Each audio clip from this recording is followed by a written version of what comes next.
Média Sorare. Le premier podcast francophone dédié à Sorare.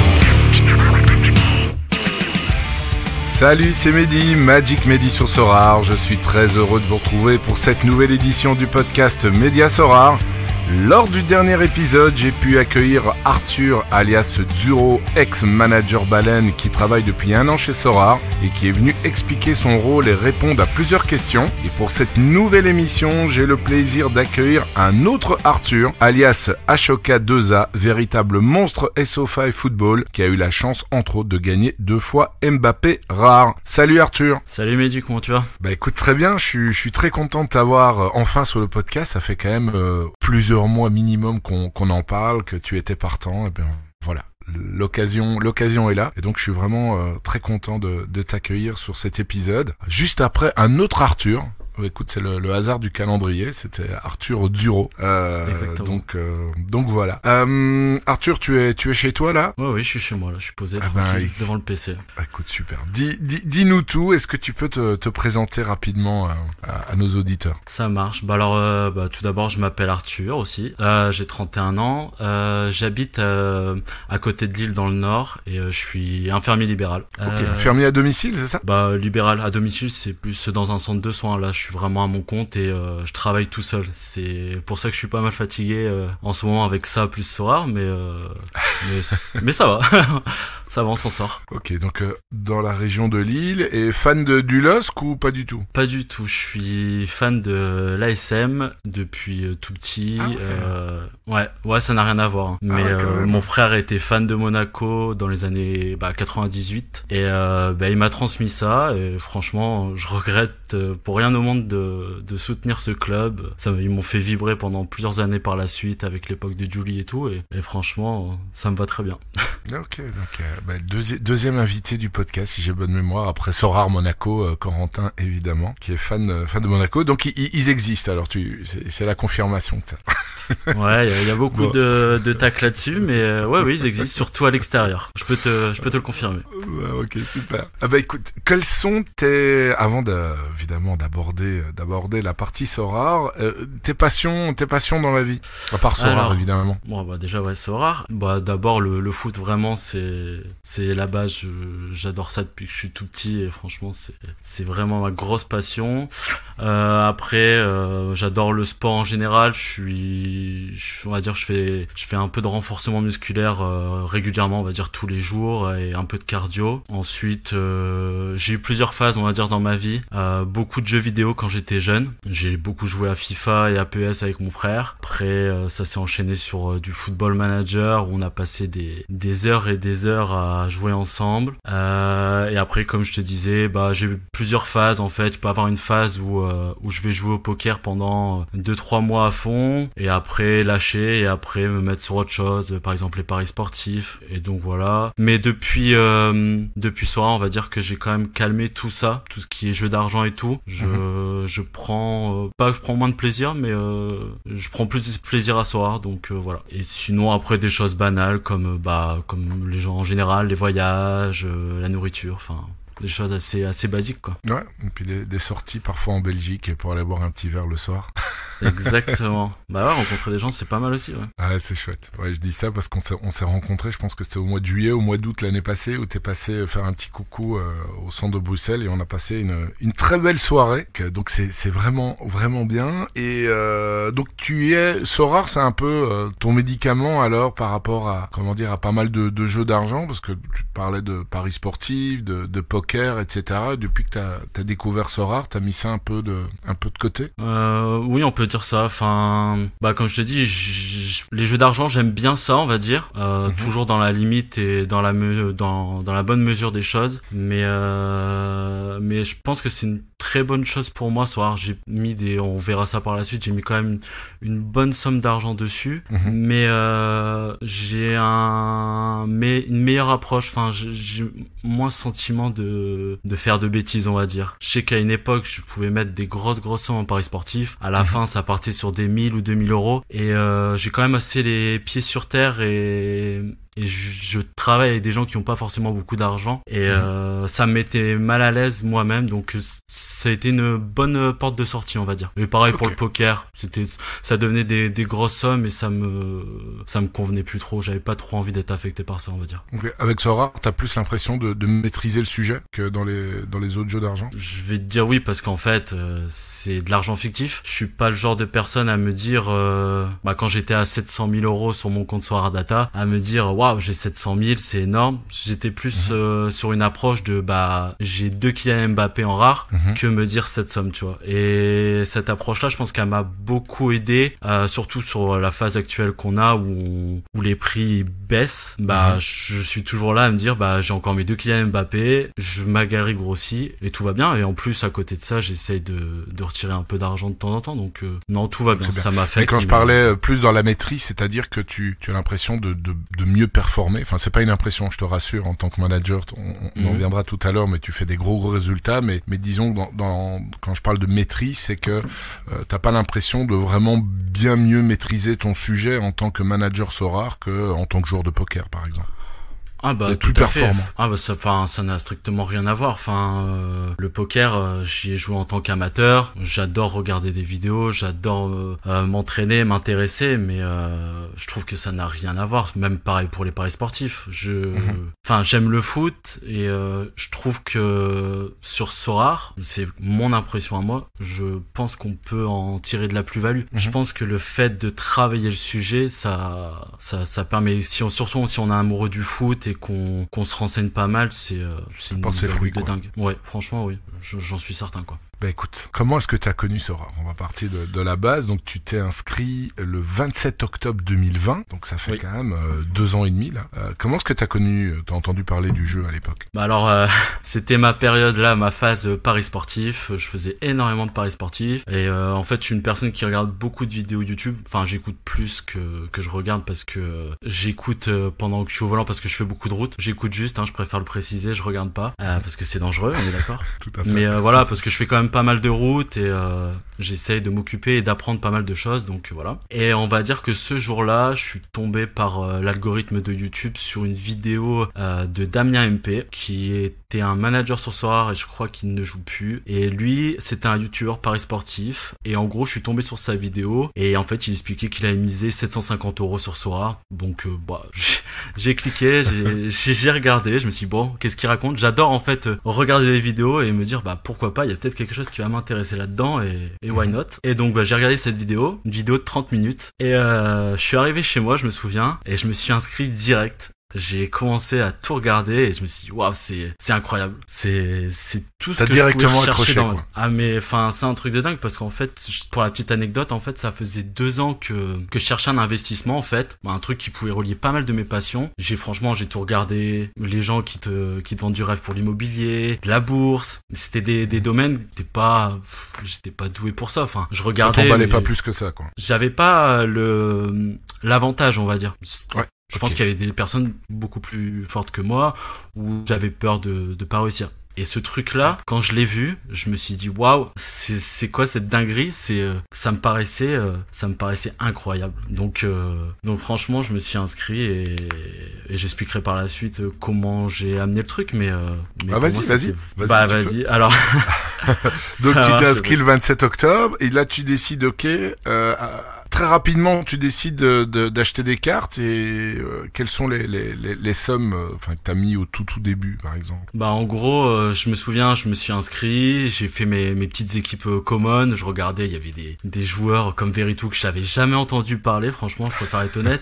J'étais pas un footix, mais franchement, j'aimais bien le foot, mais genre, il y avait quelques joueurs je connaissais pas, il y avait pas toutes les ligues, je me dis, c'est quoi ce délire, il y a pas toutes les ligues, bon, Veritou, on va regarder quand même. À la Roma. Saint-Etienne. Ah non, il était déjà parti à la Roma. Il était énorme parce qu'il tirait les penalties, il avait fait 6 mois de dingue. Ouais. Donc voilà, je fais mes petites commons, puis après je regarde le marché secondaire et je commence à regarder les cartes. Donc il y avait du Thauvin et tout ça. Donc je me dis ça peut être intéressant, c'est un milieu de terrain, il peut scorer parce qu'il fait pas mal de passes, de buts. Donc voilà, je commence à acheter ma première carte comme ça. 10 minutes après et après j'ai enchaîné. Je crois que sur la première journée, j'ai dû mettre 500 €, je me rappelle. Il y avait un fait qui m'avait marqué, c'était sur le secondaire ce jour-là, il y avait Lafont Unique qui était sorti et il était parti pour 6 000 € et je me suis dit c'est insensé. Enfin, 6 000 € pour une carte. Bon, je dis bon, ok. Et donc voilà, et le premier jour, je commence à prendre la main et je me souviens qu'on avait un petit groupe avec mon frère et des amis où on échangeait un peu sur les paris sportifs. Et là, je leur envoie le lien et je leur dis ouais, j'ai vu ça, nanana. Je vous promets rien, mais allez regarder. Donc voilà, moi je fais mon petit bonhomme de chemin, je commence à acheter des cartes et tout. Et je commence à trop aimer le principe et je crois qu'au bout de 10 jours,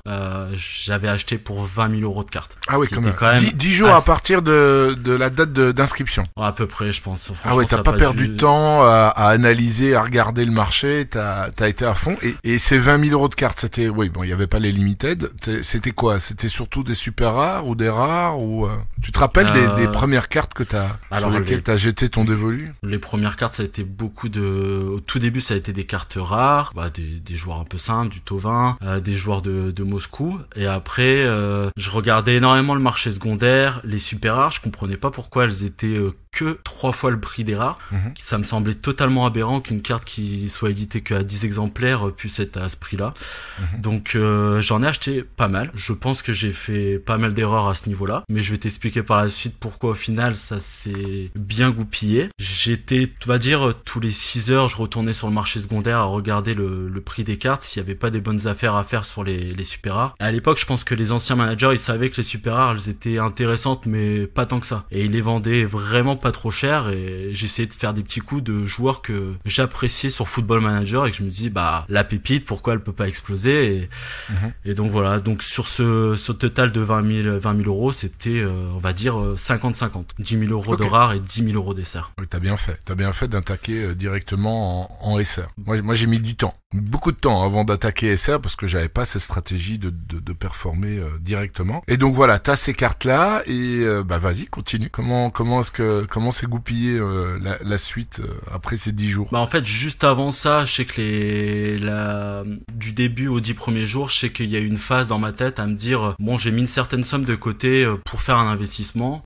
Ça regroupait tout ce que j'aimais et je me suis dit bon, j'aime bien le truc. Est-ce que j'irai pas à fond? Est-ce que j'irai pas essayer de taper le top 100 meilleur manager et essayer de récupérer quand même des récompenses parce que ça avait l'air super intéressant.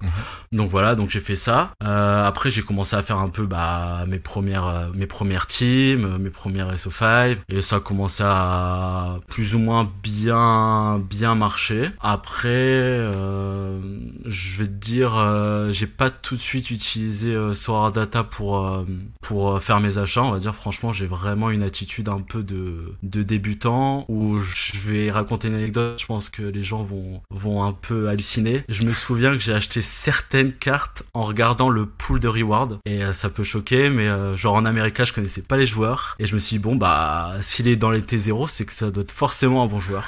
Donc j'ai constitué des divisions super rares comme ça. Super rares carrément. Même pas rare, carrément. Super rare. Ouais. Donc là c'est vraiment l'anecdote de noob. Ah ouais, c'est pas mal ça. Ça je l'ai jamais eu, j'ai jamais entendu ça. C'est vraiment pas mal. Mais finalement ça t'a quand même pas mal réussi parce que quand on voit les résultats par la suite, ou bien non, t'as quand même des regrets, tu te dis les joueurs qui étaient là finalement ils avaient pas trop leur place dans les poules T0 T1. En fait on peut dire ça, j'ai quand même eu de la chance parce qu'en fait donc j'ai fait toutes ces petites erreurs au début. Bon après quand j'ai commencé à faire ça, les 10 premiers jours, j'ai regardé toutes les vidéos possibles sur YouTube qui parlaient de ça. Il y en avait pas d'état, mais je voulais vraiment récupérer le temps de retard que j'avais. Je sais que j'ai acheté beaucoup de cartes à un manager qui s'appelle Monsieur Seguin. Donc entre temps, je lui demandais quelques conseils. Et ça c'est vraiment un conseil que je peux donner à d'autres managers. Si vous faites des achats groupés sur un manager qui est plus ancien que vous, n'hésitez pas à parler avec lui. Franchement, il aura aucun souci à vous répondre.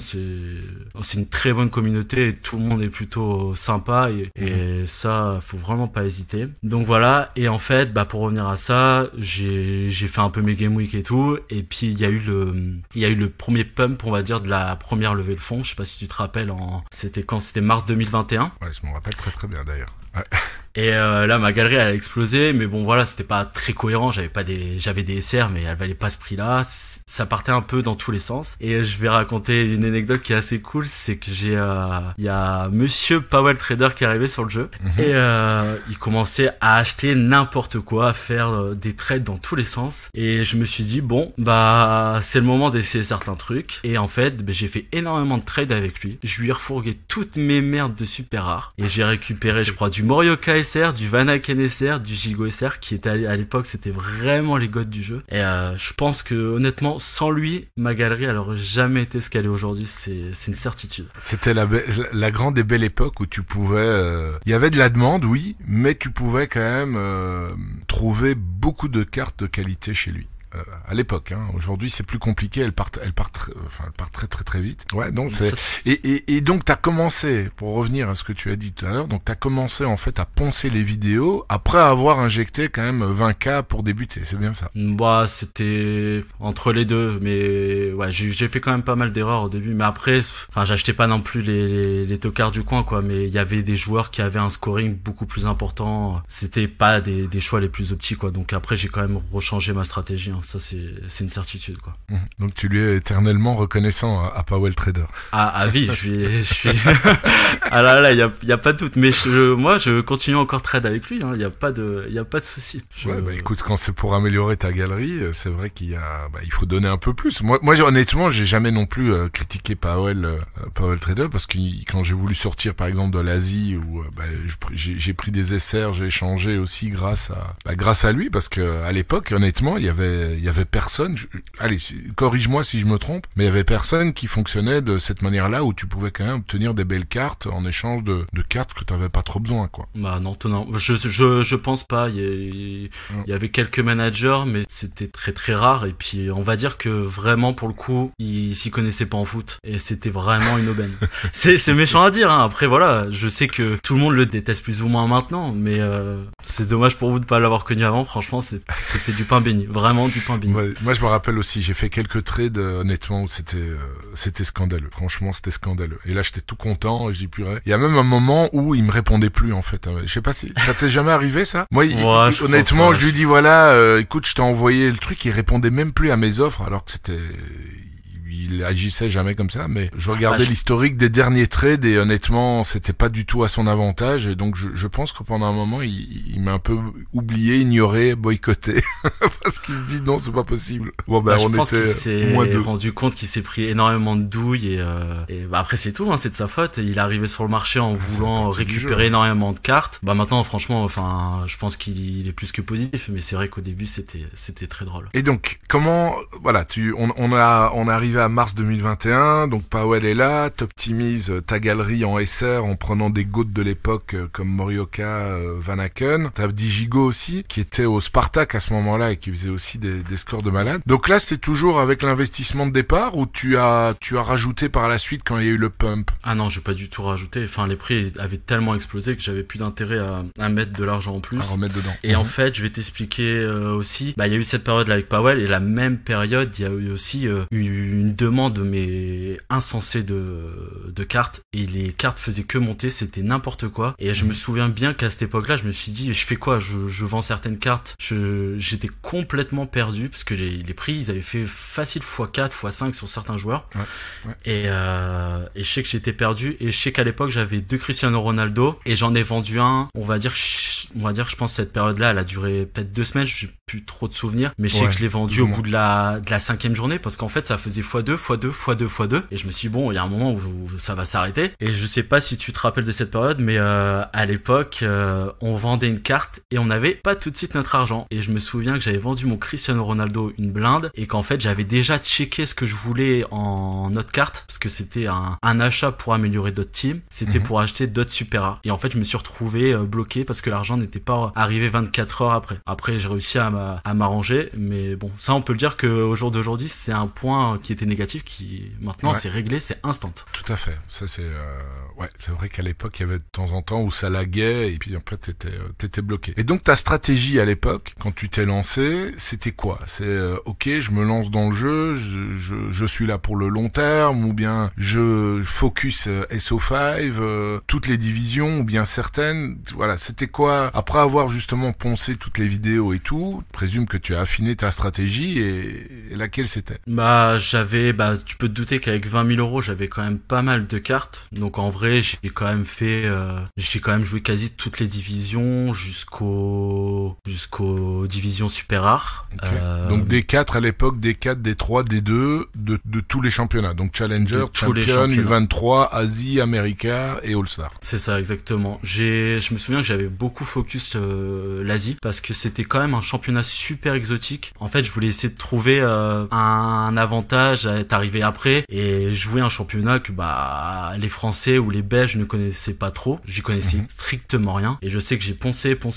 J'ai même regardé des vidéos sur YouTube de joueurs inconnus pour voir comment ils étaient, s'il y avait moyen de gagner des cartes avec. Et je me rappelle que ça m'a quand même plutôt bien servi et j'avais réussi à bien perf, surtout sur la division super rare en Asie où je performais pas mal. J'avais même gagné une division et j'avais gagné une unique à l'époque et ça m'avait bien pump. En fait, à chaque fois que je gagnais une carte, je réinvestissais pour améliorer d'autres teams. J'ai fait que ça, j'ai pas injecté d'argent parce que j'avais déjà mis une belle somme et que les prix avaient gonflé, donc je me sentais pas dans la nécessité. Tu te sentais bien armé aussi, tu avais ce que tu voulais pour être compétitif, quoi. Ça me suffisait. De toute façon, je voulais pas mettre plus, j'avais déjà mis une grosse somme et les prix avaient trop explosé pour que ça soit intéressant en fait. Et donc ton objectif c'était d'être le plus compétitif possible et d'améliorer ta galerie au fur et à mesure avec tes rewards. Ouais, après je me souviens que j'avais pas les meilleurs teams, hein. Je suis pas arrivé en achetant du Mbappé, du Neymar. Ces joueurs-là, ils étaient déjà à 1000 euros, je me rappelle, et ça me paraissait déjà trop cher. Et quand il y a eu le pump et qu'ils sont montés jusqu'à 20 000, je me suis dit le seul moyen c'est quoi? C'est de gagner les divisions. Il y a pas quoi. Donc j'ai focus la U23 pour gagner Mbappé et au final un jour ça arrivait avec des joueurs plus ou moins random, on va dire. Hein. Ouais, t'as même eu, comme je l'ai dit en intro, t'es la seule personne que je connaisse qui a gagné pas une fois mais 2 fois Mbappé rare. Tu vas peut-être en parler tout à l'heure lors des questions, tes plus beaux succès. Donc c'est vraiment énorme. Aujourd'hui, ta stratégie, quelle est-il? Donc tu avais dit tout à l'heure que tu retires de temps en temps, mais là ta stratégie actuellement, on t'en a parlé un peu au début. Oui, à la baisse de marché, on est quand même sur une tendance baissière depuis un peu plus, qui a été enclenchée en février 2022 avec à l'intérieur des cycles en fonction du début, de la fin de certains championnats, mais la tendance quand même elle est bien baissière depuis février 2022. Compte tenu de ça, voilà, c'est quoi ta stratégie aujourd'hui et pour le futur? Là, ma stratégie, en gros, en fait, je vais t'expliquer. Là, je pense que je suis arrivé j'ai une galerie assez conséquente et on va dire que j'ai rebâti au fur et à mesure en solidifiant mes D3. Puis après, je suis reparti sur mes D4 parce qu'en fait, les D3 étaient plus intéressantes. Donc, j'ai voulu vraiment renforcer ça. Ouais. Après, j'ai refait mes D4 parce qu'en fait, les récompenses sont vraiment devenues super intéressantes. Il y a plus en plus de cartes à gagner en D4 et bon, ok, c'est des petites cartes, mais ça se vend bien. Et après, j'ai amélioré mes divisions 2. Et puis là, je suis à un stade où on va dire que grâce ou à cause de Sora, je suis à une étape où je me dis pourquoi pas tenter les uniques avec les paliers, quoi. Enfin, je pense que c'est pour une galerie comme la tienne, je pense que c'est une bonne idée. D'ailleurs, j'ai pas présenté ta galerie. Ta galerie aujourd'hui. Bon, maintenant, ça reste virtuel. Je sais pas si t'as envie que je le dise ou pas, parce qu'il y en a certains qui cachent la valeur. Bon, c'est plus ou moins 145, plus ou moins 145 Ethers, 250. T'avais dit tout à l'heure, c'est monté jusqu'à 700K, mais ça reste du virtuel. Alors, tu as, je pense, toutes les cartes Custom Series de la Coupe du Monde, parce que je vois que t'en as 562. Oui, tout à fait. Ouais. T'as complété toutes les équipes. Tu as quand même 177 cartes limited, donc t'es aussi compétitif en limited. 345 cartes rares, ça fait quand même un sacré montant. 141 cartes super rares, ce qui est énorme. Et là, 3 cartes uniques, mais si je me rappelle bien, c'est assez récent ça. Avant, j'ai rarement vu en fait un manager qui avait une aussi grosse galerie, mais qui n'avait pas d'unique parce que t'étais vraiment focus des 5, des 4, des 3 et des 2 et c'est tout quoi. C'est déjà pas mal. C'est plus ou moins ça. On va dire les divisions limited en fait c'est par période on va dire. J'ai investi au début quand il y a eu les limited parce que c'était vraiment intéressant. Et quand on a eu ce pump énorme l'année dernière, il y avait des prix qui me semblaient totalement incohérents. Et j'en avais complètement conscience et je me suis dit bon, moi les limited j'aime bien, mais une rareté où il y a 1000 joueurs, c'est pas que j'y crois pas, il y a un truc qui va pas et les prix sont beaucoup trop. Et je me souviens que j'ai vendu toutes mes limited et que j'ai acheté du Muller SR qui était une erreur, mais bon ça je pouvais pas le savoir. J'ai acheté du Malcolm super rare qui est ça par contre c'est monstrueux, ouais. Super carte. Et en fait ça m'a aussi permis d'améliorer mes teams. Ouais. Et en fait je marche beaucoup par cycle en fait. C'est là j'ai racheté des limited parce qu'il y a des Sorar Coin à gagner, mais voilà c'est un. Ah oui, c'est vraiment pour ça que t'as racheté des limited, c'est pour avoir plus de SoCoins. Ouais, exactement, ouais. C'est pas que j'y crois pas trop aux limited, c'est que pour le moment on n'est pas assez de managers et qu'il y a quand même beaucoup de cartes éditées et puis même ça me fait pas forcément vibrer quoi. Moi je comprends. Surtout quand on a connu la période que t'as connue. C'est normal que ça fait évidemment moins vibrer des T0, des T1 limited. T'as gagné quand même quasiment 1000 rewards, 938 rewards, c'est violent. et 18 premières places pour une reward winning line-up de quasiment 26%. Donc très très gros. Toi aussi ton talisman c'est Kimmich rare, t'as gagné 51 rewards avec ces cartes-là. Et donc quand tu as dit maintenant, c'est quoi? C'est les rewards que tu gagnes, tu les vends pour focus et construire un pool en unique? Bah, comme je te dis, c'est vraiment par cycle. Là, on va dire que là, j'essaie là, l'objectif, c'est d'acheter une unique toutes les 1 à 2 semaines, si c'est possible, pour me faire un petit panel de 8 à 9 cartes uniques et jouer les paliers, que j'ai pas encore pu faire. Mais je suis vraiment dans une stratégie où je prends mon temps, je suis pas pressé, j'ai pas ce truc de me dire, il faut que j'achète maintenant, il faut que je vende plein de cartes pour avoir ces cartes uniques, parce que là les prix ont augmenté en unique et je trouve que le rapport est pas dingue. Je prends mon temps, il y a pas de souci. Là grâce à ça, j'ai découvert une division plus ou moins intéressante, c'est la kick-off unique. Je vais m'intéresser à ça et je vais faire étape par étape. Et comme tu dis, j'ai une grosse galerie et j'avais pas d'unique à l'époque. C'est parce qu'en fait ma stratégie c'est vraiment d'avoir des bases très solides. Et donc la D4, la D3, la D2 et le dernier chemin c'est la division unique quoi. Mais je prends mon temps.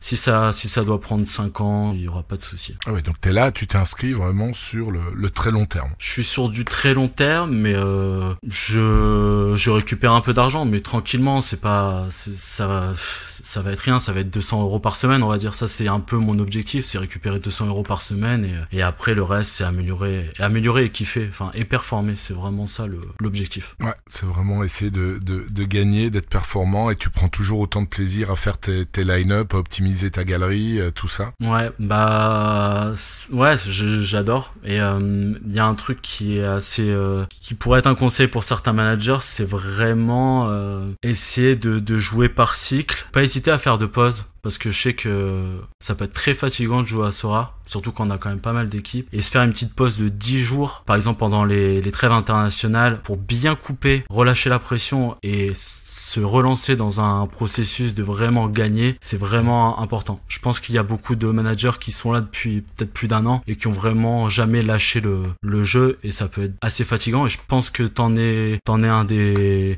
témoins avec ton voyage il y a pas si longtemps où t'as revendu ta galerie juste avant, et je pense que t'avais besoin aussi de souffler, et je pense que c'est vraiment important quoi. Si on veut durer sur le long terme. Il y a ça en prend beaucoup de temps, mais bon, moi j'avais pas de carte América, j'avais pas de carte Asia, donc j'avais la trêve européenne. Pour moi j'étais en vacances parce que je faisais absolument rien d'autre. Et bon, là c'est vrai que quand je suis revenu, je me suis dit autant essayer de kiffer, essayer de gratter quelques paliers, mais non, je te rejoins, c'est important de pouvoir se ressourcer, surtout que c'est un jeu qui prend beaucoup de temps. Et justement, une des questions que j'ai pour toi, est-ce que tu as une idée du temps que tu passes sur Sora? Parce que pour rester performant, en tout cas c'était comme ça moi que je voyais les choses, et comme ça que je l'ai expérimenté. Pour rester performant à SO5, tu dois vraiment essayer de glaner un maximum d'informations, regarder les match-ups pour optimiser ta galerie, tu dois être au taquet. Donc finalement tu passes beaucoup de temps. Est-ce que tu as une idée, toi, quand t'es pas en trêve justement, mais quand c'est là la saison, comme aujourd'hui on est il reste encore une petite dizaine de journées de championnat dans les gros championnats européens, combien de temps tu passes plus ou moins par semaine ou par jour dans l'écosystème Sora, chercher des infos, optimiser ta galerie, vendre, acheter, etc. ça doit être titanesque, hein. Ouais, c'est très très prenant. Après, je sais faire la part des choses, hein. Quand j'ai une soirée avec des amis, je prends pas mon téléphone, même s'il y a des matchs. Allez, je vais regarder vite fait, mais franchement, je sais faire la part des choses. Par contre, si je suis chez moi et que je me consacre un moment pour faire bien mes trucs, il y a pas de souci. On va dire niveau du temps, c'est compliqué à dire, quoi. Enfin, on va dire grosso modo le jeudi après-midi, c'est sûr que de 13h à 17h, je suis sur mes équipes. Pareil pour le vendredi. Ça, je suis obligé parce que les équipes du week-end, je suis obligé. C'est une obligation. On peut pas avoir une telle galerie et se permettre de pas bien faire les choses. En fait, c'est soit tu fais les choses à fond ou soit tu les fais pas. Donc oui, on va dire ça. Après, est-ce que c'est aussi ça, regarder des matchs de foot, j'en regarde de temps en temps, donc est-ce que c'est du soir? Plus ou moins. Ouais, c'est facilement, allez, 2 heures par jour minimum, plus 5 heures le jeudi et le vendredi, quoi, c'est sûr. Ouais. Et sans les périodes sans les visionnages, ouais. de match aussi. Ouais, bah après ça, j'essaie vraiment de couper, hein. Je suis pas le meilleur manager pour ça, hein. Regarder tel joueur, est-ce qu'il est intéressant, est-ce que ça va être la future pépite. Maintenant j'ai une galerie assez conséquente pour me dire allez, ces cartes-là vont faire le taf. Je n'ai pas forcément besoin de regarder le match, au moins ça me stresse pas et je suis bien. C'est vrai, donc tu regardes pas non plus les matchs de tes joueurs, par exemple si tu as une équipe qui démarre bien, tu seras pas tenté d'aller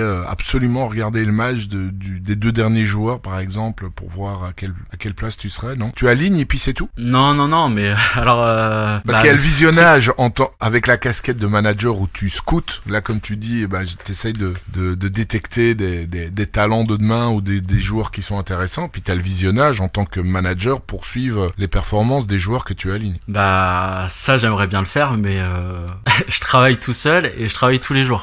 Alors ça peut paraître dingue, okay.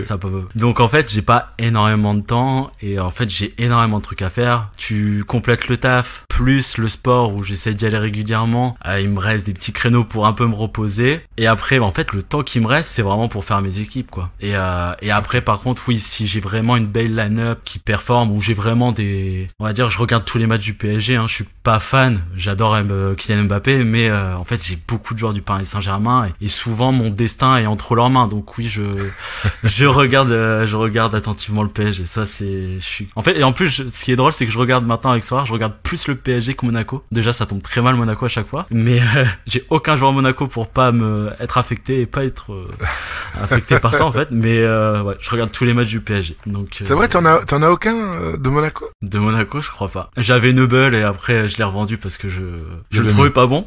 Je le trouvais pas bon, donc je me dis bon vas-y vends-le parce que franchement ça sent pas bon tout ça. Et en fait non. En fait il y a pas vraiment d'excellents scoreurs à Monaco, faut se l'avouer. Bon. Il y avait Caio Henrique qui était pas mal pendant tout un moment, mais fort en dents de scie. Bon, c'est vrai. C'était à l'époque des latéraux qui marchaient bien, mais le scoring a fait que les latéraux fonctionnaient bien et au final ça a plus ou moins disparu. Je sais pas comment ça se fait. Ouais, ça a rangé pas mal.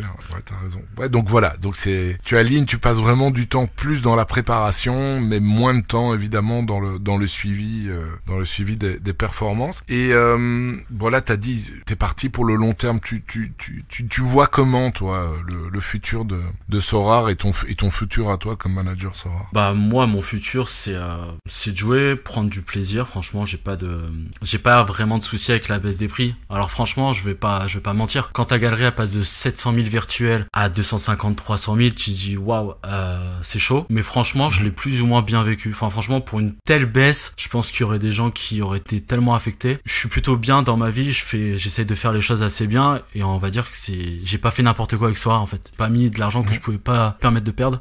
Tout à fait. Donc cette grosse somme, on va pas se le cacher, ça fait chier. Moi en fait le truc c'est que je pense j'ai un autre œil sur Sorare. Je vois les cartes comme un moyen d'améliorer ma galerie, de monter étape par étape comme on pourrait avoir pour une partie de Football Manager. On commence, je me rappelle quand j'étais petit, je jouais avec Saint-Etienne qui était en Ligue 2 et l'objectif c'était gagner quoi, la Ligue des Champions avec eux. Voilà. Donc c'est un peu le même principe. Tant que j'ai pas gagné Mbappé super rare, bah pour moi mon épopée elle est pas terminée. Et puis oui, c'est ton objectif ultime ça, gagner Mbappé super rare. Ah bah ça, qui n'aimerait pas gagner Mbappé super rare? Déjà là, Jobs a gagné Vinicius super rare. Je sais pas comment il a fait, c'est un miracle, c'est incroyable. Je suis très admiratif de son exploit et je pense que ça lui a redonné un élan dans le jeu. Et non, c'est clairement un objectif. Et je pense que tout le monde doit avoir son objectif à sa hauteur. Des personnes qui jouent en limited, se dire j'aimerais bien gagner Mbappé en rare. Et donc si tu gardes, toi tu t'es là pour des années, tu prends, d'après ce que tu me dis, tu prends vraiment un plaisir à jouer. Donc là t'es dans t'as beau avoir une galerie qui vaut virtuellement beaucoup, t'es quand même dans le mindset du jeu. Je suis en aucun cas, je le dis, en aucun cas j'ai envie de vendre ma galerie. Alors je sais pas ce que l'avenir est fait, mais en aucun cas j'ai envie de vendre ma galerie. Et en fait j'ai envie que Sorare devienne vraiment ce qu'ils ont envie d'être, donc être le numéro 1 et d'évoluer avec eux. Et moi j'ai un rêve, c'est de dans 10-15 ans regarder mes cartes et me dire ça c'était Erling Haaland, ça c'était Mbappé, je l'ai gagné là. Et comme avant, j'aurais trop aimé avoir des cartes de Ronaldo quand il était au Real de Madrid. On a un produit, pour moi, il est exceptionnel et j'ai beaucoup d'enthousiasme là-dessus et je pense qu'on est sur un projet qui a les capacités de faire des trucs incroyables dans le futur. Ils ont des possibilités énormes et moi j'ai envie d'être là pour du long terme et de vivre ces étapes une par une quoi. Et il y a pas de souci si ça diminue. Ouais, quel que soit le climat, les tempêtes, t'es prêt à les braver aux côtés de Sorare et de continuer finalement ta vie de manager que tu prends très au sérieux et dont tu es passionné, on l'entend. Donc voilà, tu te calcules pas, c'est on continue, optimisation et puis on verra ce que ça va donner plus tard quoi. T'as vraiment envie de vivre les expériences, je vais dire qui promettent et qui arriveront certainement dans le futur. Ouais, totalement. C'est je sais pas comment expliquer. C'est un produit qui a regroupé toutes mes passions. Donc puis maintenant que moi j'ai quand même ressorti une bonne part d'argent et que je suis totalement tranquille avec mon investissement, je suis là pour du long terme et j'espère qu'ils vont continuer à progresser tranquillement et qu'ils vont avancer quoi. J'ai pas de souci avec ça. Redresser la barre et donner plus confiance et des choses comme ça. On ne savait pas trop quoi. Tu me disais tiens Mehdi, sujet de prédilection, de quoi est-ce qu'on va parler? Puis je te dis écoute, t'as un crack SO5, donc ça serait bien que tu expliques peut-être quelques tips, quelques conseils pour être performant en SO5. En fait, comment est-ce que tu t'y prends? Et puis peut-être qu'on va aborder, le Sorare, peut-être le marché un peu actuel et ta vision optimiste de l'évolution du jeu. Moi, ce que j'avais remarqué dans ta galerie, que je consultais de temps en temps, etc., voir un peu les joueurs que t'avais, c'est que t'as pas peur d'avoir les mêmes joueurs en double ou en triple. Je voyais ça même assez régulièrement, ça m'avait frappé. Là où moi, évidemment, j'étais beaucoup plus réticent parce que si tu mets 2-3 joueurs les mêmes dans plusieurs équipes, soit elle les lance bien ou soit elle les plombe toutes les trois. Corrige-moi si je me trompe. Bon, Mbappé, tu l'as gagné une deuxième fois, tu les utilises toutes les deux. Bon, en même temps, tu vas me dire c'est facile. Mais les grosses cartes, Davidson, je me rappelle que tu les avais pris. Je crois que t'en avais 2, peut-être t'en as toujours 2 ou 3. Et tu les as alignés pendant la Coupe du Monde. Romulo aussi, plusieurs fois. Wendell, plusieurs fois. Douglas Santos, je crois que tu l'as 2 ou 3 fois aussi. Donc t'as quand même beaucoup de gros joueurs en double, triple exemplaire, non? Bien, je me trompe. Ouais, tout à fait. Non, c'est totalement vrai. En fait, il y a les divisions 4 et les divisions 3, et en fait, il y a pas 10 000 joueurs qui ont un scoring indécent, et en fait, si j'ai la possibilité d'avoir une carte en 3-4 exemplaires, ça me dérange pas. Après, j'ai une profondeur énorme, mais je sais que Douglas Santos, typiquement, je l'avais 3 fois. Là, j'en ai vendu 1 parce que en fait, il y a eu cette baisse et en fait, j'ai vendu un peu à regret un de mes Douglas Santos pour acheter Mukhtar Super rare, mais c'était pour améliorer notre team qui était quand même pas assez compétitive à mon goût. Mais non, j'ai aucun souci avec ça. Après, c'est tout en fait. Si par exemple Douglas Santos il fait une mauvaise note, c'est tout. On va dire oui, mes 3 line-up, mes 2 line-up, elles sont un peu plombées. Mais en fait, sur des mecs comme Douglas Santos, Lionel Messi, Kylian Mbappé, en fait, ils scorent très bien 4 fois sur 5. Donc en fait, c'est une stratégie assez simple, mais Mais après, je le conseille pas aux managers qui ont pas énormément de profondeur, c'est sûr. Je peux me le permettre. Là, j'ai regagné un 3e jeu au Mario. C'est un peu stupide de l'avoir 3 fois, mais en fait, maintenant, il y a tellement de compétitions où on peut tellement aligner les mêmes joueurs que, en fait, ça me dérange pas du tout. Et puis, en fait, ça me permet aussi de gagner du temps sur mes compos. Parce qu'en fait, j'ai pas beaucoup de joueurs à les check. Ils ont forcément des bonnes informations. Les informations, elles sont assez fluides. Donc, c'est plutôt pratique, on va dire. Je gagne du temps à aligner les mêmes joueurs. Aussi, c'est ça. C'est vrai, ouais. Là, je suis en train de regarder, je suis en train de défiler parce que je l'avais pas fait. Tu as, par exemple, tu as Spertian, tu l'as 2 fois. Tu as, attends, je remonte là, Spertian 2 fois. Bakasetas 2 fois. Tu as, Van Dijk, tu l'as qu'une fois. D'un côté, c'est un peu normal. Oui, c'est normal. Joe Mario, tu l'as 3 fois. Carlos Vela 2 fois. Tu n'as pas des clinches, comme on dit chez nous en Belgique, des mauvais joueurs. Wendell, t'en as lâché un, non? Parce que j'en vois qu'un. Ou bien tu l'as en super rare et en rare. Mais je l'ai en super rare et en rare. Mais je joue beaucoup avec ça en fait. On va dire que je me fixe un objectif. C'est par exemple d'avoir, là, typiquement, c'est d'avoir Mbappé en rare. L'objectif c'est de l'avoir en super rare, quoi. C'est de l'avoir au-dessus. Donc on va dire que je vais garder une rare et après essayer d'avoir la super rare de la carte. Par exemple, Malcolm, ça a été ça. Je l'avais en rare parce que j'adore et après j'ai eu la possibilité de l'acheter en super rare. Je me suis dit il faut, quoi. Enfin, c'est des cartes vraiment incroyables, quoi. Donc non, je me rappelle d'ailleurs quand t'avais tweeté je sais plus, t'avais fait un post là-dessus sur Malcolm SR. Je sais plus si c'était sur le Discord du So Addict ou pas. Ouais, c'était sur Twitter parce qu'en fait Ito il avait signé à Reims et il fallait absolument que je retrouve un GOAT en attaque et voilà. Je me suis dit que j'allais prendre Malcolm parce qu'il était très très fort. Ouais, il est encore plus fort. Ça c'est une bonne stratégie, un bon conseil je trouve à SO5. Alors quels sont les autres trucs que tu utilises justement pour être le plus performant possible? Est-ce qu'il y a des trucs du pari que tu prends, des statistiques que tu vas aller chercher? Est-ce que tu regardes les match-up, les équipes, les historiques des match-up? Voilà, quand tu construis une line-up, quels sont les outils que tu utilises? D'abord je vais utiliser Sorare Data, c'est vraiment, enfin c'est obligé, quoi. Je vais regarder les cotes aussi sur Winamax ou autre, voir si l'équipe en face elle est complètement pas favorite. Ça c'est vraiment un détail très important. Au niveau des gardiens, j'ai commencé avec pas beaucoup de gardiens. En fait j'adore avoir beaucoup de gardiens. Maintenant j'en ai de plus en plus. Je les ai quasi tous. J'ai quasi tous les meilleurs gardiens des grands championnats en fait, parce que c'est pas parce qu'ils sont plus forts, c'est juste qu'en fait un petit tips, c'est qu'en fait les cotes elles sont plus élevées pour l'équipe adverse et ça va être un petit tips mais ça va peut-être être compliqué à utiliser pour d'autres managers, mais par exemple si vous avez une line-up qui fonctionne très bien, que vous avez 4 joueurs de champ qui ont vraiment énormément bien performé, qu'il vous reste plus que gardien, par exemple c'est le dimanche soir, il reste plus que le gardien, et en fait c'est cool d'avoir un gardien qui va jouer contre le dernier du championnat parce que sa cote va prendre un but énorme et en fait j'essaye d'attendre la 60-70e et je vais mettre un tout petit billet sur l'équipe adverse qui marque un but et là souvent la cote est énorme et au moins si cette équipe marque et m'enlève le CS, et je suis quand même gagnant et ça c'est excellent. C'est pas mal ça, c'est pas mal ça. Donc t'arrives à manier les deux.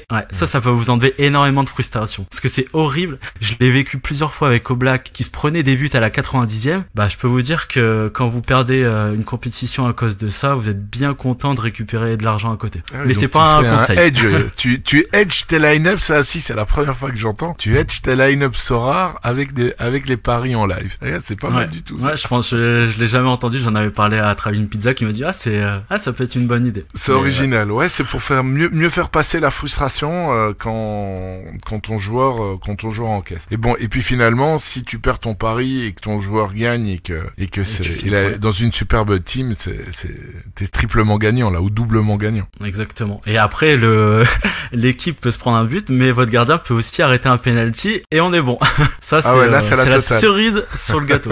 Mais ça m'est déjà arrivé, c'est incroyable. Donc voilà. Super. Après pour d'autres petits tips, franchement, comme je le dis, moi je suis vraiment focus à 100%. Donc il y a vraiment des trucs, c'est vraiment des trucs basiques quoi. C'est faire les entraînements. Bon, avant il y en avait des tonnes à faire. Maintenant c'est quand même bien réduit, donc ça c'est cool. Mais c'est vraiment très important. Je vois certains managers qui s'en foutent un peu. Je trouve ça dommage, mais bon. Donc il y a ça. Après, je sais pas si t'as remarqué au niveau de ma galerie, j'ai beaucoup de cartes russes et des cartes où les cartes ne sont plus éditées, style l'aroma. Bah oui. Et en fait, il y a toujours le bonus de 5%. Et ça, c'est vraiment intéressant parce que sur 5 joueurs, tu peux récupérer 25% et tu peux passer, on va dire, d'une 5e place à une première place rien qu'avec ça. Ouais, c'est énorme. C'est comme à l'époque Liverpool, les cartes Liverpool qui ont gardé leur bonus max pendant très longtemps. Ouais, tout à fait.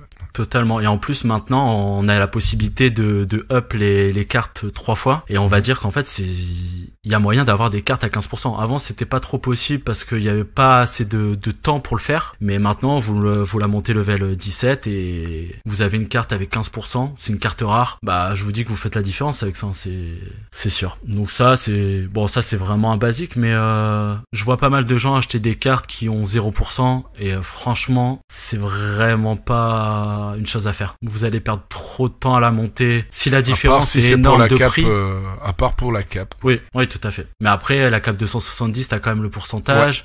Ouais. Et toutes les autres divisions, t'as le pourcentage. On va dire qu'il y a que pour la 220 et 240, quoi. Exactement. Mais je pense que si c'est pour rajouter 5 €, c'est vraiment un avantage très important. D'autres tips que j'ai, on va dire par rapport à ça, ce serait de pas hésiter à faire des trades. C'est un truc que je fais régulièrement. Les gens vont trouver ça moyen. On va faire un trade, on va perdre 10%. Alors je pense qu'il y a toujours moyen de pas d'arnaquer la personne en face, mais d'avoir le meilleur trade possible. Et en fait, si je peux donner un petit tips là-dessus, ça serait d'échanger des cartes, par exemple, qui ne sont pas de la saison, avec une carte qui vous plaît, qui est une carte de la saison ou une carte russe. Et là, vous allez peut-être perdre 5% dans le trade, mais au final, vous allez avoir une carte que vous avez envie, vous allez rejeter toutes des cartes que vous utilisez quasi pas, et vous allez récupérer une carte avec un meilleur XP et avec une très bonne utilité. Et ça, faut pas le négliger en fait. Tu trades essentiellement avec qui? Que Powell ou bien non? Non. Maintenant, il y a beaucoup de traders. Hein. Non, Powell, c'était vraiment à l'époque, et je le fais de temps en temps quand je vois qu'il y a moyen ou que des cartes ont été vendues à des prix pas logiques et qu'il a pas remarqué. Okay. Sinon, je trade avec Katos, avec Franco, avec Banditos. En fait, je me souviens qu'en fait, je regardais beaucoup ces galeries-là et je regardais cette carte elle peut être intéressante, donc je vais essayer de faire un trade. Ou sinon, il y a un souci qui arrive à tout le monde, c'est j'arrive pas à vendre mes cartes. Donc les gens les gardent. Sauf qu'en fait, vous les gardez, les joueurs perdent de la valeur. Il peut arriver tout dans une saison, le joueur se blesse pas longtemps après, votre T1 elle se retrouve en T4 et vous êtes totalement dégoûté. Et en fait, vous vous dites ouais, je les garde parce que j'arrivais pas à la vendre, mais en fait un petit tip ce serait de pourquoi pas aller sur des galeries où ils font des trades, voir qu'il y a une super carte qui vous intéresse et vous mettez ces cartes là, des cartes que vous avez gagnées que vous n'arrivez pas à vendre. Vous essayez une semaine, si vous n'arrivez pas à la vendre, vous la mettez et vous rajoutez peut-être un peu d'éther. Alors le trade il sera pas gagnant pour vous sur le court terme,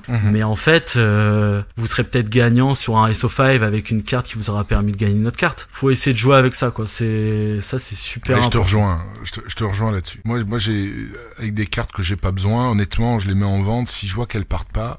Surtout dans un marché baissier, je préfère les brader, les vendre à un gars qui les rachète ou comme toi, les mettre plusieurs cartes ensemble pour obtenir une carte, même en rajoutant évidemment une prime, ce qui est normal, pour obtenir la carte voulue. Mais je préfère faire ça ou bien les brader à style 80% que de les garder dans ma galerie, que je sais que je vais jamais les utiliser et puis comme tu dis, elles perdent de la valeur semaine après semaine, surtout quand c'est des cartes européennes où là la saison arrive à son terme et on sait très bien que ça va continuer à baisser jusqu'à la fin des championnats. Donc je partage totalement ton avis. Je préfère prendre une moins-value sur la valeur de ces cartes et de le récupérer assez vite en optimisant ou en revendant tout simplement et avoir du cash pour me placer sur les enchères quoi. Ouais, totalement. Ça je pense que c'est une erreur basique mais on se dit non, ma carte elle a perdu de la valeur.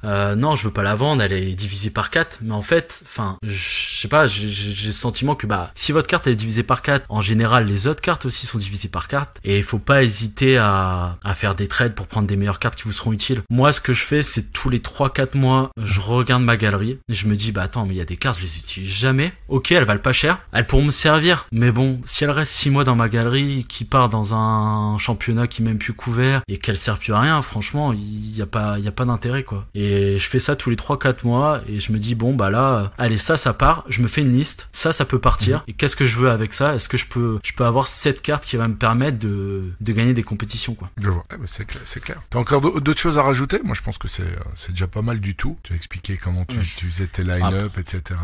Vas-y, dis-moi. Il y a des trucs, enfin vraiment il y a des trucs, c'est vraiment basique hein, mais moi je le vois, j'ai des amis qui jouent à Sorare qui le font pas forcément, hein, mais si regardez des vidéos YouTube, il y a des vidéos, elles sont pas forcément intéressantes, mais vous allez peut-être voir un joueur qui en fait, je me souviens en Asie, un joueur qui est attaquant, au final il y a une carte milieu de terrain dans le jeu et en fait bah cette carte elle est top. Regardez Twitch, enfin moi je sais que à chaque fois que je fais mes compos le jeudi ou le vendredi, je regarde The Noob et je regarde Jobs parce que ça me permet d'éviter énormément de DNP, ça c'est top. Avec les followers qui mettent dans le chat qui mettent des informations quoi, qui partagent. Ouais, bah après on a tous un peu les mêmes cartes hein, franchement ceux qui jouent en limited, ils ont forcément des cartes qui ressemblent au paquet de cartes de The Noob ou Jobs, enfin donc c'est un truc qu'il faut pas hésiter. Donc c'est sacré ces moments-là. Tu bosses pas quand il y a la composition des teams. Bah j'ai ma pause à ce moment-là, donc on va dire que le changement d'heure à 16h, il est parfait pour moi parce qu'avant midi, bah j'étais en plein rush. Ouais. Mais là c'est ma petite coupure. Je me fais ça tranquillement, je fais mes équipes, je regarde et comme j'ai quand même pas mal de similitudes sur certains joueurs avec eux, bah ça m'aide. Mais je pense que tout le monde a des joueurs en lien avec eux et en plus ils vous mâchent le travail, ils vous disent les absents, ils vous donnent même des petits tips en fait, je sais que Jobs il va regarder sur Twitter si un tel joueur va bien, enfin il y a plein de détails. En plus la commu va aussi alimenter ça en disant ah bah ce joueur là il a eu un souci hier, attention, bah ça peut aider parce que si on a un joueur qui est DNP dans une team, bah c'est fini quoi, votre team elle est morte. Surtout aujourd'hui, avant tu pouvais encore gratter des trucs, aujourd'hui c'est mort. C'est comme un gardien qui fait pas un clean sheet, t'es 0 T1 tu oublies quoi. Ouais, ça c'est dur, mais bon, faut avoir de la profondeur pour ça et ça aide pas mal. Et ça évidemment tu l'as. Écoute, merci pour ton retour par rapport au SO5 et l'optimisation de galeries et des line-up. On va vite aborder le sujet donc de Sorare. Ben voilà, t'en parlais, moi j'en parle aussi. Enfin tout le monde en parle aussi, que cette tendance baissière qui se disent mais où est le bottom, où est le bottom. Ce qui est bien, c'est qu'avec toi, ben voilà, toi tu te focalises sur le jeu. Parce que t'es là finalement sur le long terme, t'es très à l'aise avec ton investissement et tu kiffes le jeu au-delà de la recherche d'un retour sur investissement. Quelles sont les pistes? Voilà, t'as des gars négatifs devant toi, quelles sont les pistes qui pourraient leur remonter le moral? Qu'est-ce que tu vois vraiment de positif et dans Sorare? Ben, je sais pas, c'est plus la question inverse que je me pose en fait. Est-ce que le jeu ne s'est pas amélioré avec le temps en fait déjà? J'ai pas l'impression. Oui, il y a eu des erreurs, il y a eu des choses qui ont été mal faites. Enfin, ça, je l'entends, franchement, c'est une certitude, mais pour moi, le jeu ne cesse de s'améliorer. Il y a un truc qu'il faut pas oublier, c'est que, bah, moi, comme je disais, je regardais beaucoup de vidéos YouTube et je regardais beaucoup de projets NFT. J'en ai regardé des dizaines, des centaines pour vraiment trouver un truc qui me plaisait. Et faut quand même être conscient que Sorare, et on va croiser les doigts, est toujours le seul projet viable. Et on peut pas le nier ça. Qu'ils ont réussi à avoir toutes les ligues, enfin les plus importantes. Et ça, on peut pas le nier. Ça s'améliore de jour en jour. Il y a eu même des côtés négatifs comme la J-League. Bah moi je l'avoue, je me dis bon bah c'est un peu dérangeant, mais bon en fait je pense qu'ils essayent de faire au mieux et que ça a peut-être pris du temps, mais je pense qu'ils voulaient pas, entre guillemets, se faire baiser. Je pense que maintenant c'est eux les leaders, c'est eux qui gèrent, et en fait si la ligue ne comprend pas que ils trouveront pas mieux ailleurs, bah voilà, ils sont plus obligés de dire bah je vais vous mettre autant sur la table, et si la ligue dit bah non on veut plus, bah Sorare ils ont juste à dire bah non, enfin on est les seuls leaders. À l'époque encore quand je me souviens il y a un an, moi franchement c'est peut-être le seul moment où j'ai un peu paniqué on va dire, c'est quand la première ligue était destinée à une autre marque et je m'étais dit bah non, enfin ça serait vraiment un très mauvais message de se dire bon bah on n'a pas la première ligue, ça fait mal. Et au final on l'a eu et je pense que c'est passé d'une manière, bah c'est normal. Ils ont mis quand même, beaucoup d'argent, mais au final ils ont quand même renforcé toutes les licences et ils sont les leaders. Donc ça déjà c'est pour moi quelque chose de très très ça important. renforce évidemment leur positionnement, c'est sûr. Ils sont incontournables. Si tu veux, t'es une ligue ou un sport, tu veux te lancer dans les NFT, voilà. Si tu veux un acteur incontournable, évidemment il y a que Sorare. Ça je te suis parfaitement. D'autres avis positifs, enfin je sais pas, d'autres. Ouais, bah enfin pour moi il y en a plein en fait. Après je suis là que depuis un peu plus de 2 ans, donc j'ai vu quand même pas mal de choses. On va dire que ça a avancé petit à petit. Il y a quand même eu des trucs vraiment intéressants. Et enfin en fait j'ai le sentiment que les gens ont été beaucoup affectés par la baisse des prix, qu'en fait tout ce qui a été fait ne valait rien. Et à l'époque, quand les prix montaient, il y avait pas grand chose de spécial, mais tout le monde était heureux en fait. Et ils sont c'est non mais moon. Bah ouais, mais je trouve ça dommage parce qu'en fait le produit il a pas perdu en valeur, au contraire. Maintenant on a la possibilité de jouer avec des joueurs d'Arsenal, des joueurs de Manchester City. Avant on avait que Liverpool. Enfin faut s'en rendre compte. Quand on récupère une reward et qu'on a un Joao Félix de Chelsea, c'est trop cool. Même si c'est une carte T3, enfin c'est des joueurs qu'on connaît. Faut pas l'oublier quoi. Enfin il y a des trucs, c'est vraiment cool. On entend le fan de foot, le vrai fan de foot. Bah oui et non, mais enfin pour moi je pense qu'il faut leur laisser du temps. Alors je suis d'accord que il faut pas qu'ils fassent n'importe quoi, faut aussi peut-être aller leur mettre un peu la pression quoi. Ça c'est normal, comme ça ils restent pas sur leurs acquis, ça c'est totalement logique, mais je vois qu'ils sont en train de faire des choses pas mal. La Coupe du Monde, franchement, pour moi les custom series, c'est qu'un début. C'est 1% de ce qu'ils peuvent faire. Et tu vois, moi je suis typiquement les custom series, franchement, je vais pas gagner d'argent là-dessus, tu vois. Et pourtant j'ai fait de la collection et je suis pas le seul. Il y en a pas eu beaucoup, mais c'est parce que le côté collection, il est pas encore développé à son max. Mais il y a tellement de possibilités. Et là, la boutique pour moi, c'est que le début. Je pense qu'il faut voir, faut être tranquille. Faut patienter quoi. Il faut pas voir les cartes avec leur prix. Ouais. Ok. Et donc c'est par exemple si je te dis n'importe quoi, mais je te prends un exemple un peu pourri. Si je sais pas moi, dans 1 an et demi ta galerie elle vaut 20 Ethers, tu te diras tant pis, je m'en fous. J'ai maintenant une galerie qui est encore plus conséquente avec tous les Go. Tu resterais sur le même le même avis que tu as aujourd'hui. Ouais, alors ça c'est un discours que j'ai eu il y a à peu près 2 mois avec Voz. On a parlé parce que elle a voulu avoir mon avis et je lui ai dit en vrai parce que il y a eu un moment où il y a certaines choses qui me plaisaient pas, mais pas par rapport à Soir, par rapport à la commu qui était vachement négative. Et elle c'était pareil et je lui ai dit franchement ça me gâche un peu le truc. Je voulais pas vendre, mais elle m'a posé la question et elle m'a dit si ça arrive à 0, t'en penses quoi? Et je lui ai dit franchement pendant 1 ou 2 mois je vais devoir faire un break parce que passer de 700 000 euros à 0, ça fait chier. Mais je reviendrai et j'essaierai de trouver du plaisir et donc voilà. Enfin ma réponse elle est là. C'est le plaisir avant tout et le jeu avant tout. Mais c'est bien.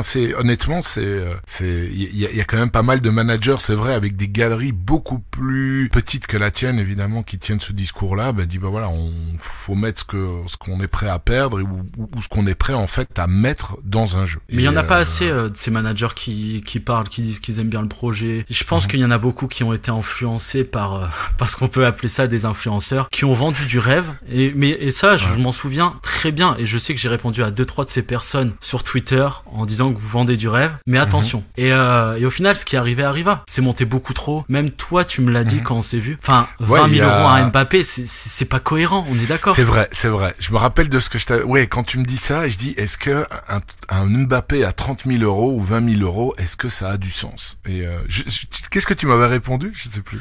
Je suis resté un peu con parce qu'en fait, t'es la première personne qui m'a fait comprendre qu'en fait, c'était quand même monté très très haut, que c'était pas forcément normal. Et moi, j'étais là en mode, pour moi, ça va faire que croître. C'est un projet incroyable.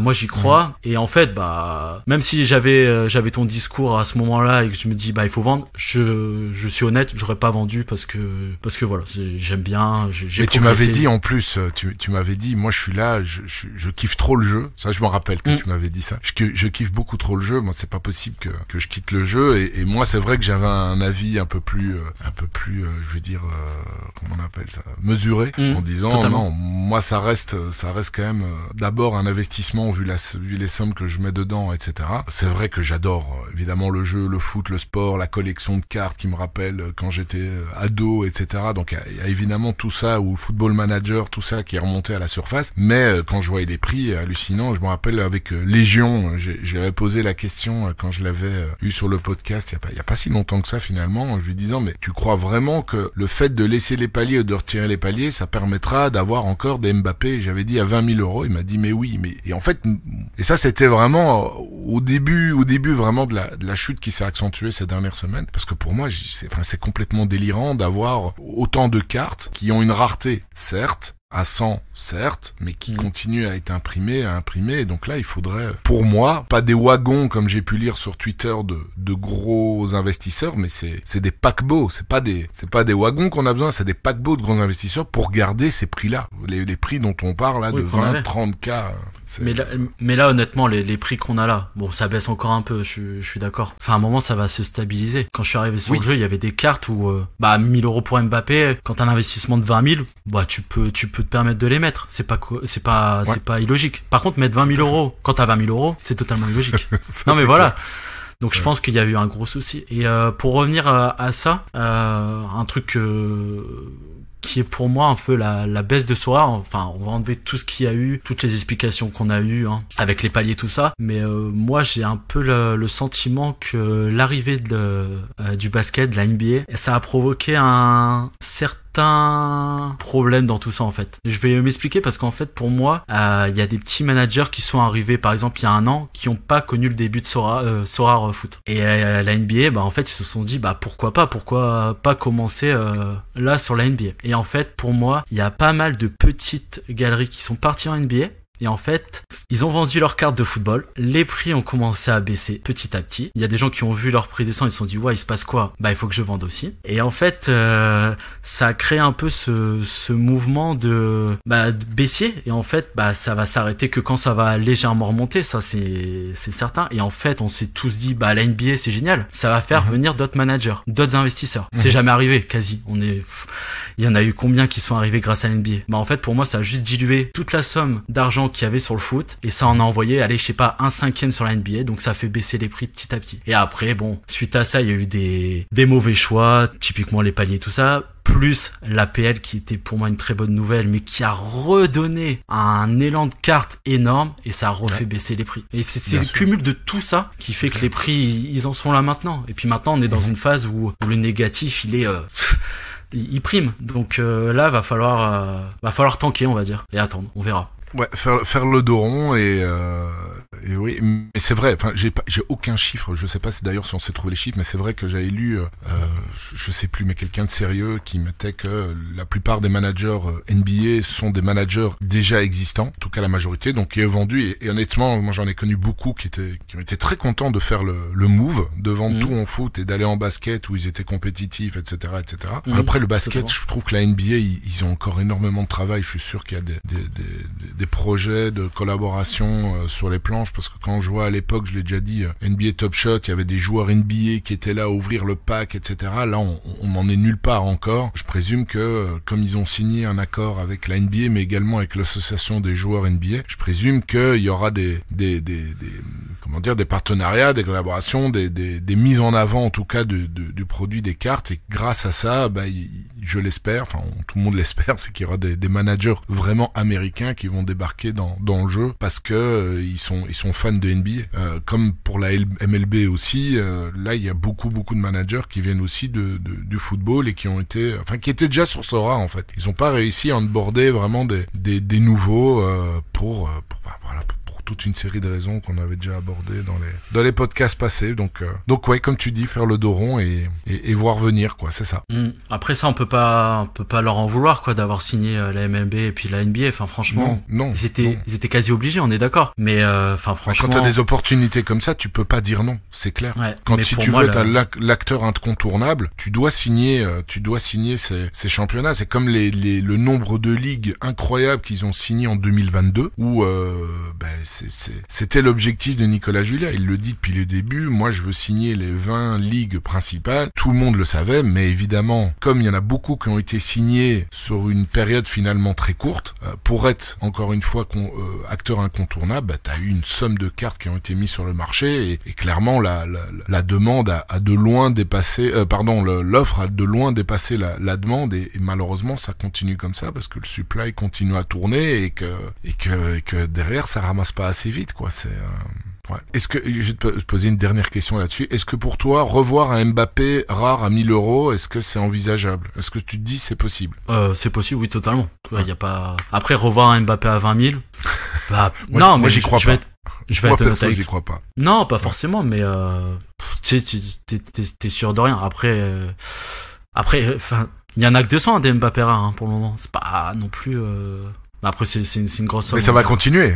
Oui, ça va continuer, mais c'est combien? C'est 80 Mbappé qui sont édités par an en rare. Ouais, plus ou moins. Ouais. J'en ai gardé Après, deux pour dire. cette année, on verra bien, hein, parce ils sont même pas à 40, je crois, de cartes éditées pour le moment. Vas-y, je t'ai coupé. Tu voulais dire quoi exactement par rapport à justement à ces 20 000 euros? Pour toi, c'est possible. C'est une éventualité. Non, mais alors c'est possible, mais je m'y attends pas et j'espère pas ça. Hein. Vraiment, je suis pas là à me dire il faut absolument que ça remonte à ces prix-là. C'était pas forcément cohérent, mais c'est possible en fait. Enfin, tout dépend de l'arrivée de manager et s'il y a des gros portefeuilles qui arrivent. Il y a des gens qui ont beaucoup d'argent. Il y a des personnes qui ont acheté des NFT éclatés au sol qui servent à rien à des prix exorbitants. C'est clair. Cette hype elle est terminée, on est d'accord. Mais ça peut revenir et puis il suffit juste pendant ce laps de temps, Sorare se concentre sur le produit et qu'ils avancent tranquillement et qu'ils fassent quelque chose de solide, ils auront l'avantage sur tous les autres et moi j'ai aucun souci là-dessus, je pense que ça peut remonter. Mais voilà, il faut pas non plus prier là-dessus et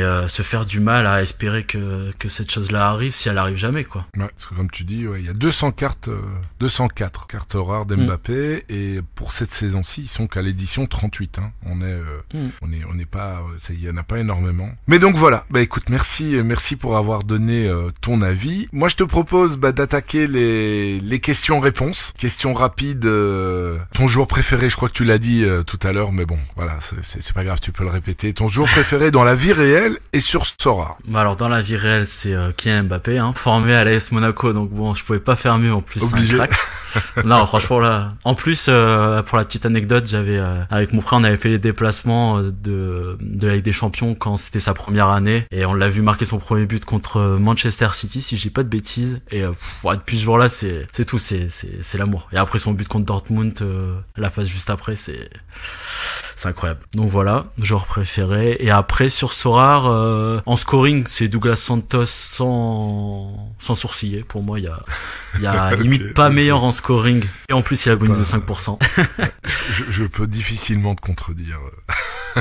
Et après, sinon, on va dire que j'ai ce petit chouchou, tu vois, chaque année. L'année dernière, c'était Payet que j'avais en super rare. Et c'est drôle parce qu'en fait, j'ai deux bons amis à moi. Il y en a un qui tient pour Marseille et l'autre pour Lille. Et l'année dernière, j'étais à fond pour Marseille, Payet, j'étais à fond. Enfin, franchement, c'était un truc de dingue parce que c'était lui qui tout reposait sur lui sur ma D3 champion. Et cette année, c'est Cabella. Et là, ce week-end, j'ai fini 4ème et c'est grâce à lui. Et mon ami de Lille, je lui dis, allez, faut y aller.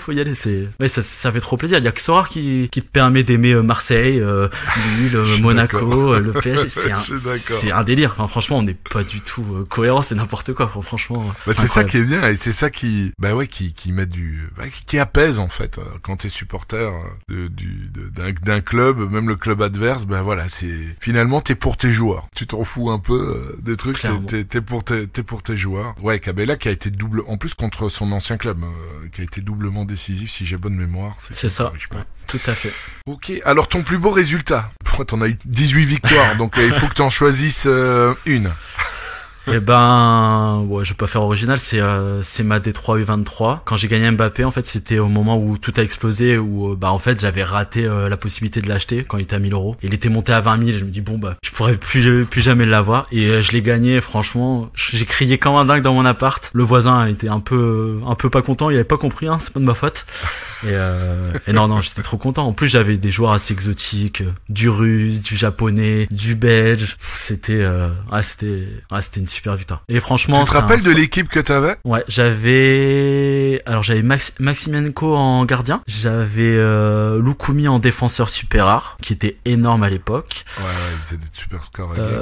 Milieu de terrain, j'avais Vlasic qui était le meilleur milieu de terrain U23. Ah, qui joue au CSK, hein. Ouais, maintenant il est au Torino, il est prêté. Ouais, c'est pas dingue. Il faut qu'il retourne en Russie là. Ouais, c'est vrai. Non, ça va pas ça. Après j'avais Larsson qui était le crack attaquant U23 aussi, hein, qui lui il a fait 3 équipes là, ça va pas du tout. Il a disparu. Là je crois qu'il est à Copenhague, mais bon, il joue même c'est dommage. Ouais, c'est fou. Bon, faut qu'il se retrouve un petit club. Faut qu'il se relance. Et après, en dernier, c'était Tanaka en Super A. Ao Tanaka. Ouais, crack. Il faisait que des gros scores. Je regardais Kawasaki. Qui est maintenant joueur lambda à Düsseldorf, c'est ça, hein? Ouais, Quoi. c'est Magnifique. Gagner Mbappé avec ça, c'est beau. C'est très beau. Ouais. Moi, ça, c'est drôle. Alors, ton plus gros coup de poisse? Je vais essayer de faire original. Je vais retourner la question et en fait, j'ai pas forcément de gros coups de poisse. Par contre, j'ai eu un gros coup de chance. Je pense que c'est pas arrivé à beaucoup de monde. Alors, si tu me permets, je peux te raconter une anecdote. En gros, j'ai gagné la championne pro il y a 6 mois à peu près. C'était un truc de dingue. Je fais mes équipes. Vendredi soir, premier match qui commence. Chesney qui joue contre je sais plus qui à domicile, gros match-up favorable. Chesney que j'avais en super rare au goal et qui est remplaçant. Et là tu te dis, ça fait bien chier, je suis dégoûté. Et donc voilà, le lendemain, les autres équipes jouent. J'avais Kroos et Militao qui font 100, t'es bien content. Et après t'avais Mbappé et Neymar qui font 2 scores incroyables. Et là je me dis, mais non, mais c'est pas possible, j'ai pas de chance en plus. Je chopais quand même une T1. Et là je sais pas pourquoi, je regarde le calendrier et je me dis, attends, peut-être que s'ils ont joué vendredi, peut-être qu'ils ont un match le lundi, mais je sais même pas pourquoi j'ai fait ça. Et j'ai regardé, ils avaient un match le lundi contre je sais plus qui. Et au final, il a joué, il fallait juste qu'il fasse clean sheet pour gagner. Alors ça, franchement, si c'est pas un coup de chance, c'était c'est beau, c'était un coup incroyable. de poisse gigantesque et ouais. Puis finalement, qui s'est retourné en première place. Magnifique. C'est bien, ouais. tu nous amènes que des scoops aujourd'hui. Des trucs jamais entendus auparavant. C'est cool. Et c'était Perrine qui avait joué à sa place et je sais plus dans quelles circonstances. Et puis c'était un match en retard, mais je sais plus pourquoi. Joli. Très joli même. Alors ton joueur à suivre? Là en ce moment j'en ai pas trop parce que j'ai pas refait mon scouting habituel de cycle. Mais je vais te dire, si c'était il y a 3 mois, je t'aurais dit Kylian Keboué de Bastia. Il est costaud lui. Je l'avais trouvé au début, il faisait des scorings, il était sous les radars. Et je l'ai vu, je me suis dit attends, c'est quoi ce crack? Parce qu'en fait j'en avais besoin dans une midweek, je cherchais un milieu de terrain, je suis tombé sur lui. Et après par la suite j'ai réussi à l'avoir en super rare, mais incroyable. Franchement incroyable. Donc je sais pas si, je pense qu'il y a pas mal de managers qui le connaissent, mais parce que maintenant c'est vraiment un top U23, mais voilà, je te dirais lui. Ouais, dommage. Moi quand je suis revenu, c'est un des premiers joueurs que j'ai acheté en milieu et il régale. Vraiment il régale. Ouais, il était pas cher. Dommage qu'il ait plus 23 d'ici un mois et demi. Enfin pour la saison prochaine, il sera plus 23. À voir s'il va rester à Bastia aussi. Franchement, il est vraiment très très bon, il tire bien les coups de pied, franchement. Ouais, en plus, ouais. Écoute, si t'avais Nicolas Julia devant toi, qu'est-ce que tu lui dirais? Là, je crois que je m'étais posé la question. J'avais 2 questions. Je pense que je lui demanderais si les cartes Moments, elles ont encore un avenir sur Sora et pourquoi elles n'ont pas été implantées lors de la collaboration avec la Bundesliga. Parce qu'on a une vidéo, on les a vues et en fait elles sont jamais arrivées. Et pour moi, ça aurait été un truc incroyable de les avoir, d'avoir des cartes comme ça. Et je sais pas. Franchement, ça fait tilt. C'est vrai ça avait été annoncé lors de leur collaboration avec la Bundesliga. Je me rappelle très bien. Et on était tous emballés des cartes Moment. Moi, je me rappelle, j'avais fait le lien avec NBA Top Shot. C'est trop bien, ça, s'il y a des cartes avec des actions qui sortent. Et oui, on n'a jamais vu la couleur de ces Moments. Ouais. Et on sait même pas pourquoi. C'est ça ils ont fait une vidéo et ils nous ont même pas dit pourquoi. T'as déjà posé la question sur Twitter? T'as déjà interpellé des personnes? Non. Non. C'est une bonne question à poser, ça, d'ailleurs. Est-ce que c'est pas la législation? Je sais pas, il doit y avoir un truc, c'est pas possible. Mais c'est quand même bizarre c'est bien que t'as déterré ça, de faire une vidéo avec ça et en fait de jamais le sortir. C'est incroyable. Franchement, ça c'est vraiment la grosse part de mystère. J'arrive pas à comprendre. Donc là si je l'avais devant moi, je lui demanderais pourquoi. Ça m'intéresse. Okay.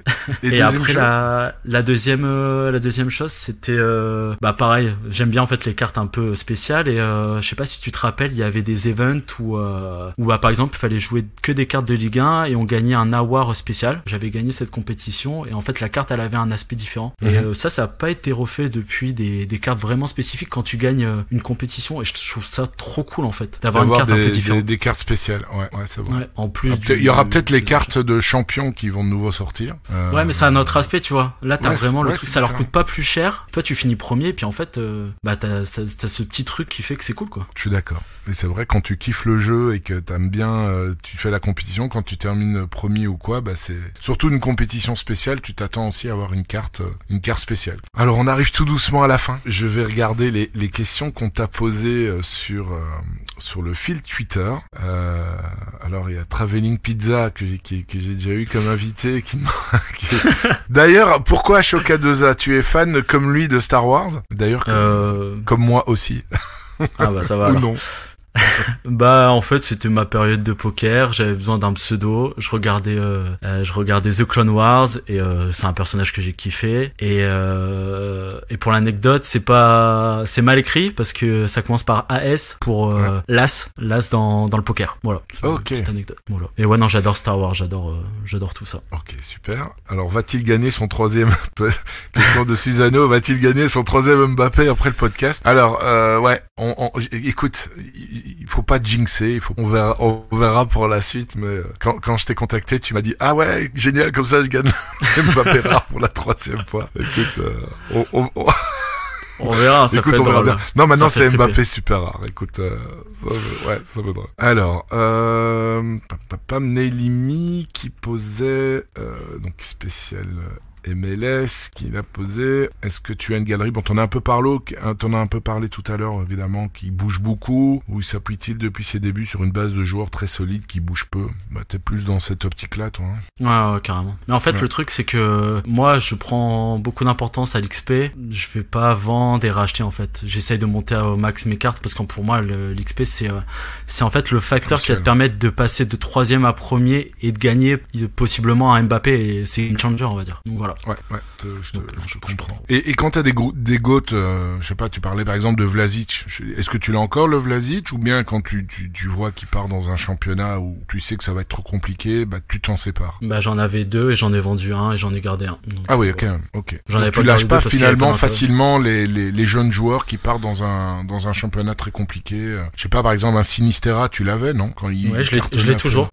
Il est en train de revenir là. Ouais. Il est en train de revenir. Bah en fait ces genres de joueurs là, il faut les vendre tout de suite ou sinon c'est trop tard. Ouais, je suis d'accord. Et je l'ai pas fait donc tu patientes, il est assez bon quoi. On verra. Enfin, après moi c'est un joueur que j'ai suivi avec Oxford l'année dernière et la doublette était incroyable donc il a du potentiel, c'est comme Gakpo qui a signé Liverpool. Ouais. J'en avais 2 et au final c'est un joueur auquel je crois donc je me dis bon allez vas-y je le garde. Aussi. Ouais, il serait tombé dans un Liverpool super fort, il aurait pas le scoring qu'il a aujourd'hui.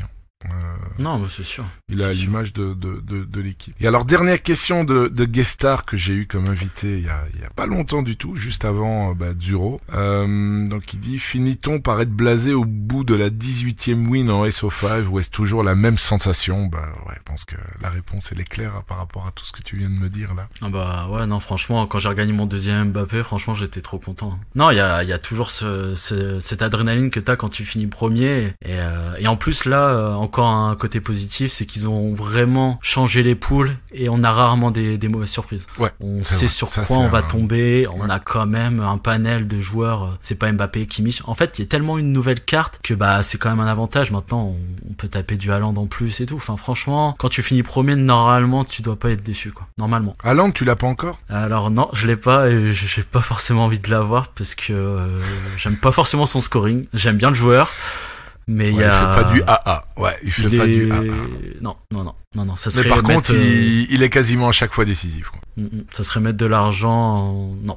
Mais si tu le gagnes, tu le gardes, évidemment. Je vais le garder, ouais. Malheureusement. C'est pas possible. Ok. Écoute Arthur, je te remercie d'être venu nous expliquer, d'avoir été si transparent. C'était un réel plaisir. Et je te souhaite tout le meilleur pour les prochaines Game Week. On se tient de toute façon au jus prochainement. Ça marche, merci à toi. C'était un plaisir. Encore merci à Arthur et à vous pour avoir écouté cet épisode jusqu'au bout. S'il vous a plu, on vous remercie de le partager autour de vous et de mettre 5 étoiles sur la plateforme que vous utilisez pour écouter notre podcast afin de lui donner la meilleure visibilité possible. Il ne me reste plus qu'à vous souhaiter, comme d'habitude, des excellentes Game Week et des jolis rewards. C'était Magic Mehdi de Mediasorare.com. Mediasorare, le premier podcast francophone dédié à Sorare.